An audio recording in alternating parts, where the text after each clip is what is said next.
Hey, what is up? Welcome to this episode of the Entrepreneur to Entrepreneur podcast. As always, I'm your host, Brian Lofermento, and in today's episode, we are all in for a treat because we have got a very brilliant innovator and fellow entrepreneur who is leading the charge when it comes to making sense of this ever-increasing digital world that we're in. Because how often do we sign up for tools or do we do anything online and we think to ourselves, am I signing my life away? What exactly am I signing up for? Well, then you are going to love today's guest's mission. Let me introduce you to her. Her name is Shikha Soneji. She has her PhD and she's also the founder and CEO of ConsenTerra, which is an AI startup making digital consent and privacy policies understandable for everyday people. That's you and I, probably. She recently completed her PhD in informatics from Penn State, where she developed a novel AI framework for classifying and explaining privacy policy language, validated through user studies with nearly 500 participants. After years of working in enterprise tech, Shika made the leap to entrepreneurship, channeling her research into a product that shifts the power balance back to individuals in a digital world where consent is almost never truly informed. I'm so excited for all of us to learn from her today, so let's dive straight into my interview with Shikha Soneji.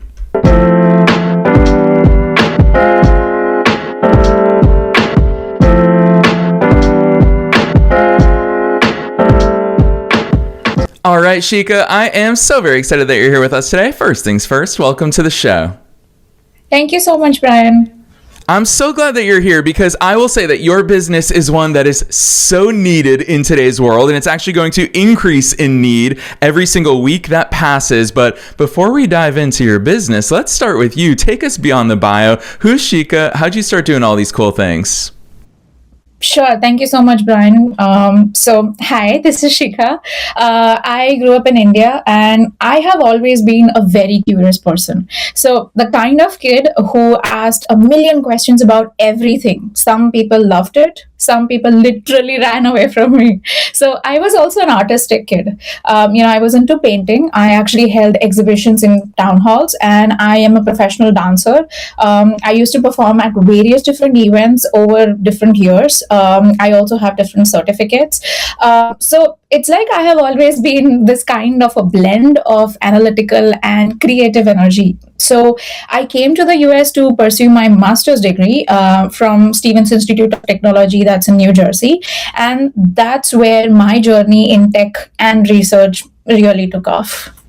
Yeah, I love that overview. So much valuable experience, which all, of course, I always remind listeners here on the air that everything we do in our lives, personally and professionally, all builds up to what becomes our business. So, Shika, take us to that moment where you had such a cool academic career and career leading up to this point. Where did you say, hey, ConsenTerra, that's what we need. This is the world that we're operating in. We need to have this discussion.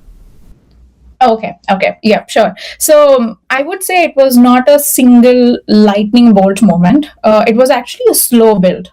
So last year, it was my last year of PhD and I started attending different events, showcasing my research, writing about it on LinkedIn. So I have actually, created tons and tons of material or content on LinkedIn about my research. Then I went into hackathons and I pitched this idea in various different formats, single website, then browser extension, standalone search engine, etc. And something amazing started happening. People reacted. Real people reacted, they got excited, they kept asking me whenever I showcased that when is this coming out? We would love to see this. And my youngest audience member was actually an 8-year-old girl. She was the daughter of a Penn State alumni. And she wanted to know what data was being collected from the game that she was playing on her iPad. And that's what struck me, actually. And during my research interviews as well, I heard real people's genuine shock. One of them said, oh my God, is this something that a company actually exposes? They write it in their policy? So that's when I finally collected all the courage to convert my passion for research into a product that everyone could take advantage of. Hearing the way you talk about that, it really, as a millennial, I started using the internet in the late 90s when I was super young, and especially in the early 2000s, that's when people started having those cookie banners, and I feel like by default, we would all just click I agree. And back then, I mean, I don't know how rich data was back then, but there probably wasn't many cool things that was happening with data back then. Whereas when we saw e-commerce, for example, become a big beast online, then we started seeing retargeting. And I think that's the first time that I, as a consumer, started asking, how did ESPN.com know that I was looking at these shoes on Amazon? And so that really revealed, well, everything that we do online is obviously tracked. And I think that's the first time that I realized everything is not only tracked, but used. Shika, talk to listeners who maybe don't think about that data and how it's used online because we do just blindly click I agree. So actually, first, let me tell you what ConsenTerra does. So in the simplest terms, we actually help people understand what they are signing away their rights to when they, click I agree checkbox on any website that they are signing up for or even using. So think about the last time that you downloaded an app or signed up for a service and saw a 30-page privacy policy or a terms of service document in front of you, and nobody reads that. And honestly, even if you tried, it's written in legal language, designed for lawyers and not for you and me. So ConsenTerra uses AI, it uses an intelligent system to analyze all these long, complex documents and break them down into clear, structured insights. So what data is being collected, who is it shared with, what rights you're giving up, and where the hidden risks are.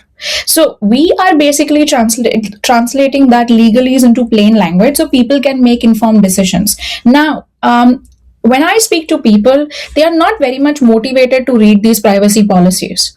But when you tell them, I want to let you know that Instagram is secretly collecting data from you. ChatGPT is actually secretly collecting all your images that you're uploading into it just to make, glorified images of yourself or modify. But everything is written in their document. So when you actually, encourage them or motivate them to tell you what are the hidden risks of a policy, they get excited to know a particular or a specific information that they are interested in. And let me tell you that people using social media, they have been stuck so many different times when their account gets suspended, when their account is being misused, and that's when they look for answers on Reddit, or they keep bothering the company, tell them that we are going to sue you, and the company says, you legally signed for it, so we can't do anything about it. So that's the gap I'm trying to fill.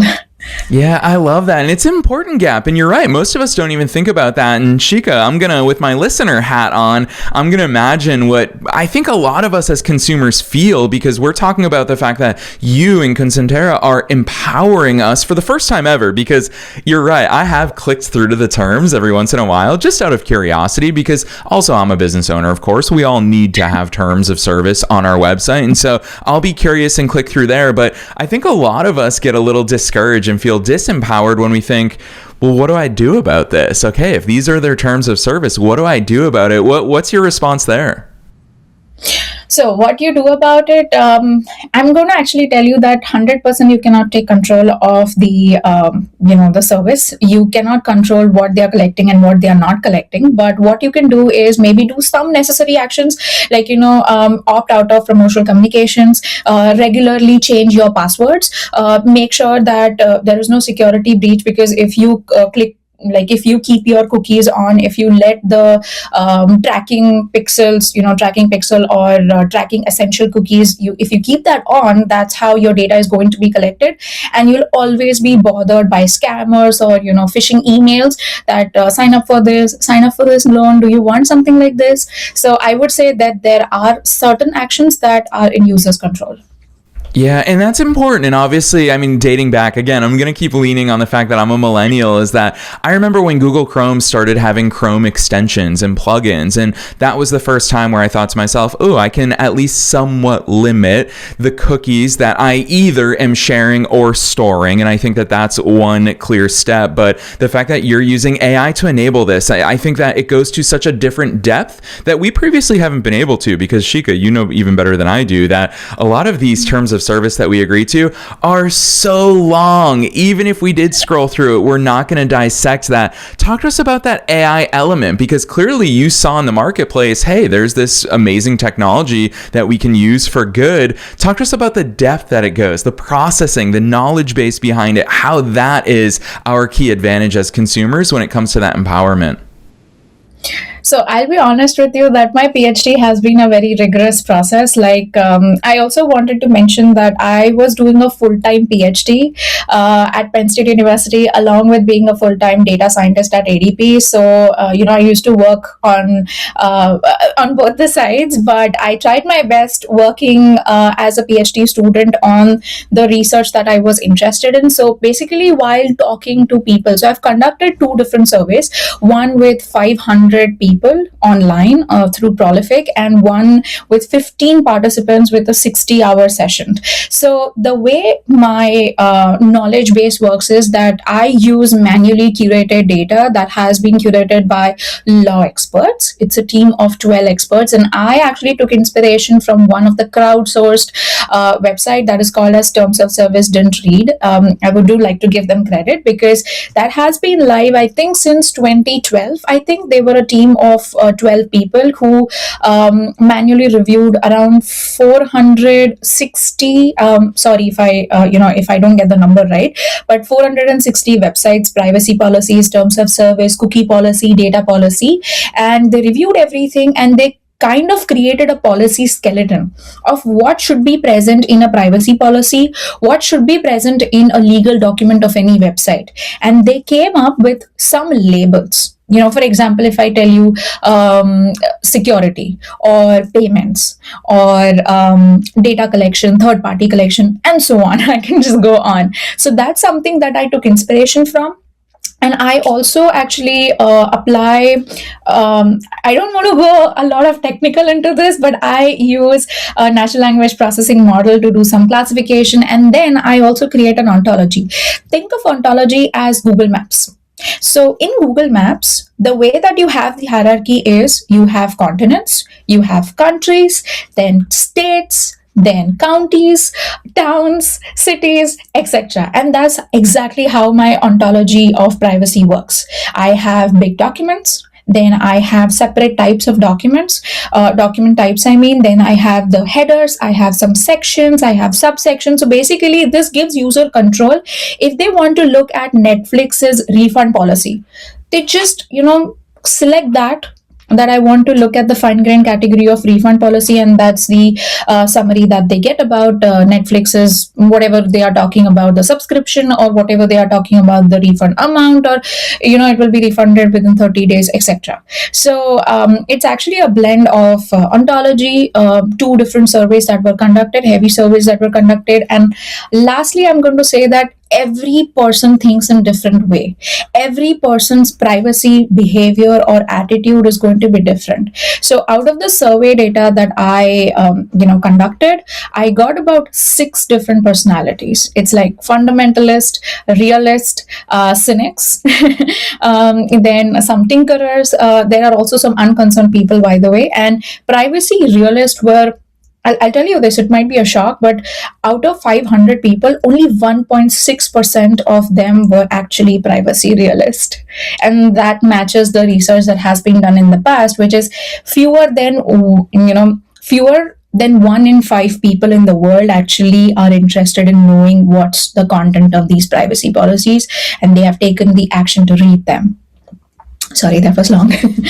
No, that was amazing, because I feel like you also expose the real life things that we should be caring about. The Netflix cancellation policy, that's something that, gosh, I think about how many components of our lives that factors into, because it feels like everything is a subscription now. Whether it's a gym subscription and you have to call them and say, how the heck do I cancel this? Whether it's an online service or subscription like Netflix, or virtual newspapers that a lot of us subscribe to, so many things that the answers are there. And actually, you called it out earlier in our conversation that we've all already agreed to them without even knowing that we have. And so my question to you, for people who are hearing this saying this is a better version of the future that does empower us, where does this happen? How does ConsenTerra work? Is it something that lives in the background? Is it something that I have to go and copy and paste privacy policies into? Talk to us about the actual functionality of it. Okay, talking about the actual functionality of how a user might use it. So actually, that's a very good question. So we started with our initial MVP as a standalone website. So basically, if you, the website is already out there, it's ConsenTerra.ai. But if you land on that website, you have various different options. The first option is that, just copy and paste the policy text that you're interested in. Now, you're allowed to paste, you're allowed to paste the whole paragraph. You can also paste the whole document. I usually try to paste the whole document, and then after copy pasting that, you get an overall grade. That's very interesting. I have seen different reactions of people. So what happens is that we give an overall grade to a website from A to E, A being the best, obviously. Very few companies fall into that, and E being the worst. There are serious concerns with that policy. And then what happens is, if someone wants to know, how did it arrive at this E? When you scroll down, you get one line summaries for each and every policy clause of that particular text that you pasted. And the next thing would be, you have filters. Now, if someone doesn't want to see everything that is presented in front of them, what they can do is, we have filters on the left-hand side for the topics, subtopics, if you just want to know about a particular thing. And that's all in your control. So let's say if you want to see about the first-party collection, what does Instagram collect as you as a user? Does it also retain your data after the account deletion? Does it track your messages which are private? Does it store your private messages? Anything that you want, you can just filter from the left hand side, and that's what you will get. But in the later stages, we actually have, we have planned of designing a browser extension. So imagine that you are entering ChatGPT for the first time, you're signing up. And there what you see is, the browser extension, ConsenTerra, is warning you, this has a grade of D. Would you like to know why is it given D before you click on I agree? And that's how it will work in our next stage in the MVP. And the third one is actually going to be, I'm just going to let you know that, but the third stage is going to be about a search engine, which will be for policy regulators, privacy watchdogs, just to see whether companies are actually compliant with GDPR and CCPA. So those are regulations that that every company has to follow. It's created by the European Union. Every company has to follow the policy language in a certain way, what needs to be included and how it needs to be included. And most of the companies don't follow. And let me tell you, they face regulatory fines every year. Because of not including something. So we will help companies as well as we'll help privacy watchdogs to keep an eye on the companies who are compliant with the GDPR and not compliant with GDPR. So that's something that we have in the pipeline. Shika, I'm so grateful for you sharing those future plans with us, because I'm going to call this out. It's one of the reasons why we were so excited to invite you here onto the show today, is the fact that you have such an interesting vantage point, because you're seeing both sides of that coin. You're seeing things from the consumer perspective, but also, and I think that you being a fellow entrepreneur only enhances your empathy for all of us when it comes to this domain, is that you also see it from the business perspective. And hearing you talk about GDPR and all these other things that we have to to abide by as business owners. It's tough, as if it wasn't tough already to be a business owner. There's so many regulatory things that we all need to consider, and especially a lot of us when we install Google Analytics on our website, for example. That's most websites on the internet have Google Analytics installed, and that means that there is third-party tracking involved. There is stuff that we need to, from a compliance perspective, disclose and have on our website. And even Google forces in a lot of their products that we have a privacy policy, that we have terms of use. So Shika, for the listener who's hearing you talk about all these things and thinking, how do I even begin? What's your advice for business owners, small business owners especially, when it comes to setting themselves up for success so that in turn it sets our clients up for success? Let me actually clarify. Is this for business owners in privacy domain or business owner? Just your average business owner who has a web design agency or a social media marketing agency. Honestly, I feel that, for me, it was an identity shift because I had spent years being in the industry and also being in academia. So calling myself a founder and a CEO felt almost like putting on someone else's clothes. And there was also the financial reality of leaving a stable paycheck to bet on yourself. So people close to me were saying don't go, and there were definitely nights where I wondered if they were right, but I kept coming back to the problem. This problem is real, people need this, and I'm the person who understands it deeply enough to build the solution. So if you actually think like me, for example, if you have been through the same situation, that is, you have a stable paycheck and you have an idea in your mind, you have already spoken to people and they have given you positive reactions of how this solution could help people, I say be stubborn. Don't listen to anyone else. Be stubborn. You might have self-doubt, but keep going in different events. That's what I do. I network a lot, and I try to meet senior founders who are in this business for a few years. And I've also tried to find some founders who already have completed their PhD.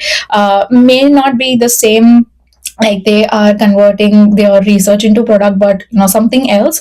But I speak to them, I talk about how to solve these problems, how to tackle the go-to-market strategies, how to meet VCs, how to meet investors, how to make your pitch so good that any investor would like to just talk to you, maybe not invest, but would like to know more about your company. So I would say push yourself hard, and work very hard for at least 2 years. I'm going to say 2 years because some months and 1 year are not enough. Building the initial product, building the MVP, building your own team, setting some strategies, talking to people itself takes a year. So keep yourself in that loop, work very hard, push yourself for 2 years at least, I would say. And I actually am a first generation founder. I call myself that because it feels like, you're building the plane while flying it, and there's no instruction manual, and nobody in my family or close circle had actually started a company before. So there was no one to call and ask hey, how do I structure a cap table, or what should I say to an investor? Everything is new. Every conversation, every decision, every mistake is my own. But there's also something kind of beautiful about it. You get to define what being a founder looks like for yourself. You may not follow someone else's footsteps, but you can always make your own. Even if you make mistakes, they will be your own. You will be responsible for those. So you're not following someone else's playbook. You are writing your own, and maybe someone might get inspired from you, and they'll also start approaching you. They'll start following your approach towards how you take this entrepreneurship. Yes, I love that answer, Shika. That's the real stuff, and I'm so grateful for you sharing that advice with our audience, because it's fun to get inside your mind, not only on your subject matter expertise that obviously we've talked about today, but that's a fun part of all these conversations, is to talk founder to founder. And so the fact that you called out there is no playbook, I want to put you on the spot there with that founder hat on to talk about what has surprised you. What's been a pleasant surprise about the entrepreneurial journey, especially coming from a successful professional career, a very accomplished accomplished academic career as well. What's something in the entrepreneurial world that's made you go, oh, wow, I didn't expect that, but I'm really excited about? And then conversely, because I really want to load it up and put you on the spot, what's one of those things that you've said, oh, wow, I didn't even realize this would be that challenging? Because you've already called out there's so many different things we're responsible for as entrepreneurs. So what's that good surprise, and what's the surprise about how challenging it's been? I'm actually going to talk more about the challenges first because I already mentioned, that I have done a lot of work in my PhD, and that has taught me to be very rigorous about understanding a problem before jumping to different solutions. And a lot of founders, and I say this with love, they rush to build before they deeply understand what they're building for. But I have spent years studying why comprehension breaks down in privacy policies or any privacy related documents of any website. So I ran different user studies. I published peer-reviewed research papers. That depth of understanding what gives me conviction and what makes our technology different. Being an expert in your own domain actually does not automatically mean that you know how to build a business around it. So the research side, I've got that. But fundraising, marketing, building a team, pricing, go-to-market strategy, that's a whole different skill set. I have really had to get comfortable with being a beginner again in a lot of different areas.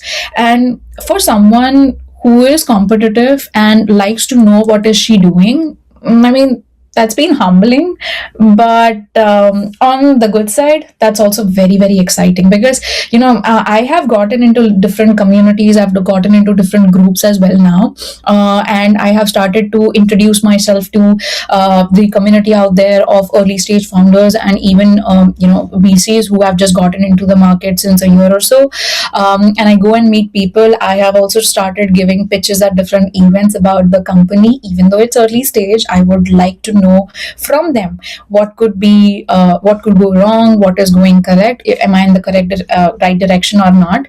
And I will be honest, that's very exciting. I mean, when people encourage you, they push you, and since everyone is in the same boat, that community pushes you a lot. They even a small message or a small reminder, you're going good, I think you should change just this thing, or maybe if you do this, but I can help you in this, we should do something like this, we should get together and actually, I had been talking to different investors, and I have been talking to different founders as well. They were so much interested that we should organize a hackathon together along with your idea and along with my idea. I like this in the community, and especially around the NYC area. There are so many people like me who want to build something or are already building something, looking for co-founders, looking for a team.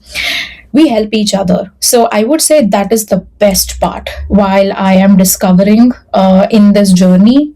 And I think I already mentioned the hard part of it. Yes, and you also spoke to, this is really one of our founding principles behind this show, is that concept of a rising tide lifts all boats. And what you just said right there, I hope that that's inspirational and encouraging for listeners to realize that, Shika, it's so fun having you on the air because you are the founder of a tech-based company, but look how strong of a human emphasis that you have. Look how strong of an emphasis you have on surrounding yourself with a network, with support. So listeners, it really, truth be told, here we are in 2026, it really doesn't matter all the tech advancements, all the AI possibilities. We all still need each other, and we all can still help each other. So Shika, I'm so super grateful for you sharing that with us. At the same time, I know that a lot of listeners also geek out about AI. So I also do want to go there with you while we're on the air together, because I know that we've got a short amount of time. But as the founder of an incredible company that is obviously in the tech space, what are some of your favorite use cases or ways that you use AI, both personally and professionally? I use AI in a lot of different ways, but since I am into the privacy domain, I take care a lot about the information that I share. So I actually take help of various different tools out there, various different tech stacks available out there.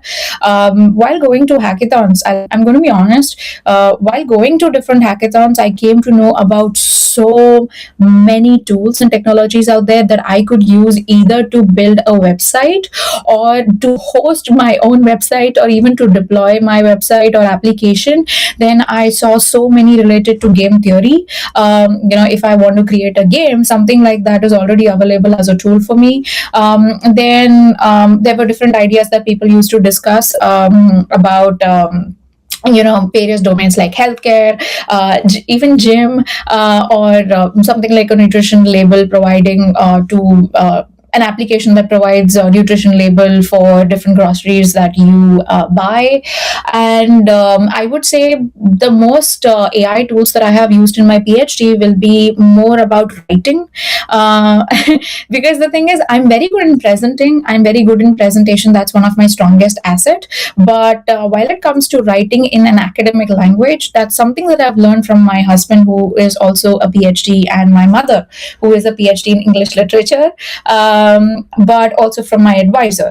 So, I take help from different AI tools like Grammarly, like Quillbot, or even sometimes Claude or ChatGPT. I also talk with them about different ideas, brainstorming. I'll be honest with you, like the guide that you suggested me, in fact, Brian. I went through that as a whole, but then I also wanted to chat with Claude, asking, how can I make this better? What are the different questions, or what are the, this is my user stories, these are my examples. How could I make them better or modify them and talk as entrepreneurs do in your show? Because, after all, this is my first podcast being an entrepreneur. So that's how AI helps me in my daily tasks as well. But yes, I also be very careful as far as my sharing my sensitive information or my personal information goes, and I stay away from that. I usually don't share any information.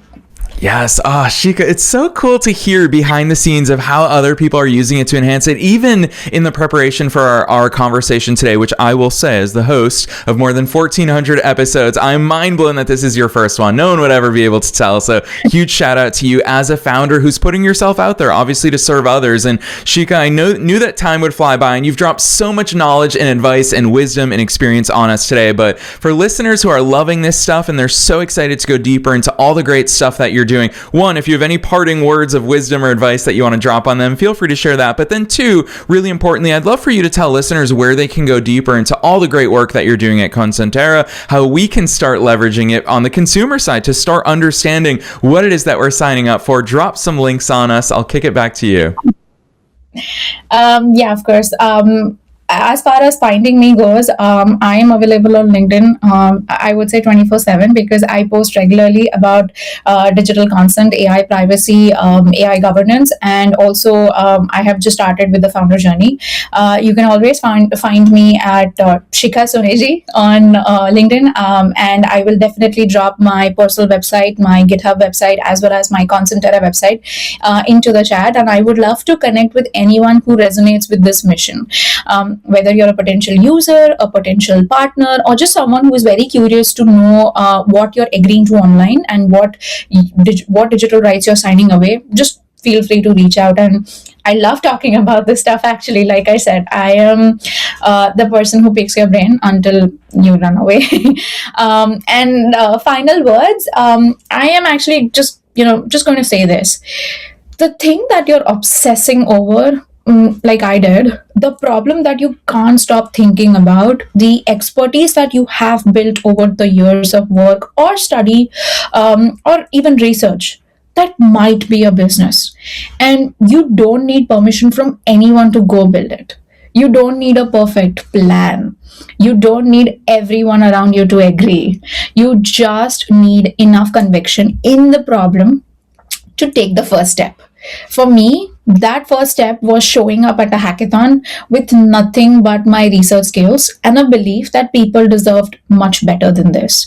That's all it took. And the rest followed. So if you are on the fence, take the leap. The world needs what you're building.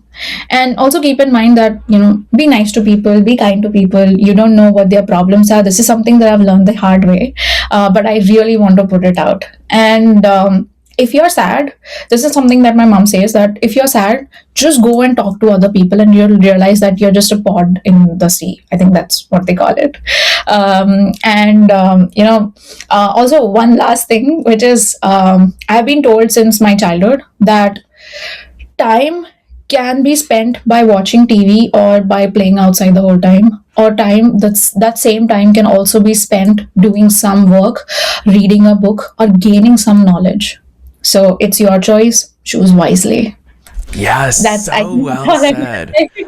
I so appreciate all those pieces of advice. And listeners, I want to echo something that Shika just shared there. She didn't say you have to take all the steps. She said take the first step. And when you start taking that first step, the rest of the path has a tendency of starting to show you all the open doors that are available to you. So Shika, I'm so grateful for all of that. Listeners, you already know that we're dropping all those links down below in the show notes, no matter where it is that you're tuning into today's episode. If you're on Spotify, Apple, YouTube, wherever you are, scroll right on down. You'll be able to click through to all of those links that Shika mentioned. So Shika, on behalf of myself and all the listeners worldwide, thanks so much for coming on the show today.